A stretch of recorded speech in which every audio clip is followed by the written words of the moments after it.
ഹരി ഓം. ശ്രീമന്നാരായണീയം ദശകം 10 സൃഷ്ടിഭേദങ്ങൾ. ശ്ലോകം 1. വൈകുണ്ഠവർദ്ധിതബലോധഭവത്പ്രസാദാദ് അംഭോജയോനിരസൃജത് കില ജീവദേഹാൻ സ്താസ്മ്യൂനി ഭൂരുഹമയാണി തഥാ തിരശ്ചാം ജാതിർമനുഷ്യനിവഹാനപി ദേവഭേദാൻ. അല്ലയോ വൈകുണ്ഠമൂർത്തിയായ ഭഗവാനെ, അങ്ങയുടെ അനുഗ്രഹത്താൽ വീര്യം അധികമായവനായ ബ്രഹ്മാവ് പിന്നീട് മണ്ണിൽ മുളച്ചുണ്ടാകുന്ന സ്ഥാവരങ്ങളും അതുപോലെ പക്ഷിമൃഗാദികളും മനുഷ്യവർഗങ്ങളും ദേവഭേദങ്ങളും അടങ്ങുന്ന ജീവശരീരങ്ങളെ സൃഷ്ടിച്ചു അത്രേ.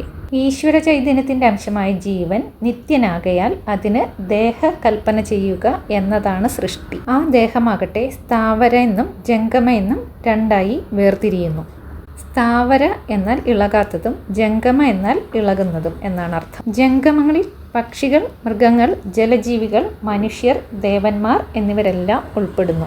ഈ സൃഷ്ടിവർണ്ണനം കൊണ്ട് ശരീരമാകുന്ന ഉപാധി മാറ്റിവെച്ചാൽ എല്ലാ ജീവരാശിയും ഒന്നാണെന്നും ഈശ്വരമയമാണ് ജഗത്തെന്നും വിശദമാക്കിയിരിക്കുന്നു.